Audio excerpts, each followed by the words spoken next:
আমাদের কাছের মুসল্লি আমাদের কাছ থেকে জানতে চেয়েছে, সম্মানিত মুহতারাম, মসজিদে প্রবেশ করেছি সালাত আদায় করার জন্য, আর মসজিদে প্রবেশ করে দেখি ইমাম সাহেব রুকুতে চলে গেছে। এই মুহূর্তে আমার করণীয় কি?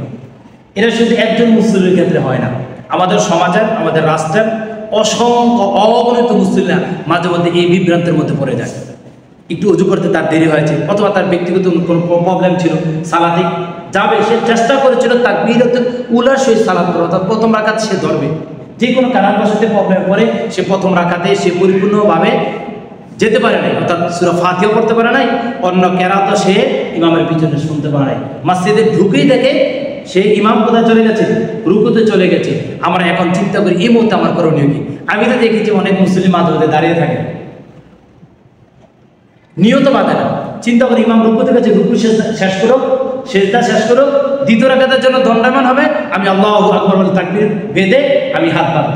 এরকম আমাদের অনেক মুসল্লি করে, শুধুমাত্র নিজের না জানার কারণে, নিজের না জানার কারণে।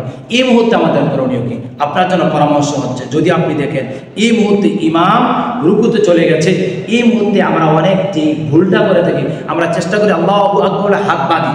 কি করি? আল্লাহু আকবার বলে হাত বাঁধি, হাত বেঁধে আমরা সানা করি, সানা পড়তে পড়তে ইমাম সাহেব সামি আল্লাহু লিমান হামিদা বলে দাঁড়িয়ে যায়। এই মুহূর্তে কথা হচ্ছে, ইমাম যদি আল্লাহু আকবার বলে রুকুতে চলে যায়, আর আপনি যদি দেখেন আপনি আল্লাহু আকবার বলে আর তাকবীর বলতে হবে না, আপনি সানা পড়তে হবে না, আপনি ডাইরেক্ট রুকুতে চলে যাবেন। এটাই হচ্ছে সহিহ এবং বিশুদ্ধ নিয়ম। অর্থাৎ দেখা যায় সানা পড়ার বদৌলতে আপনি কি হয়ে গেছেন, আপনি রুকুতে যেতে পারেন নাই, এক রাকাত আপনি বাদ দিয়ে দিতে হয়েছে। এই কাজটা করা যাবে না। সালাত হচ্ছে সুন্নতে মুআক্কাদা, আর রুকু করা হচ্ছে ওয়াজিব। আপনি ওয়াজিবকে আগে ধরবেন, মনে থাকবে ইনশাআল্লাহ।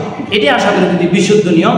আমরা যখন রুকুতে যাব, রুকুতে যাওয়ার সময় আমরা যদি দেরি হয় যে এরকম আল্লাহু আকবার বলে ডাইরেক্ট আমরা সানা না করে রুকুতে চলে যাব। আল্লাহ সুবহানাহু ওয়া তাআলা সালাতের প্রতি ডিসিপ্লিন আমাদেরকে যারা তৌফিক দান করুন, আল্লাহুম্মা আমিন।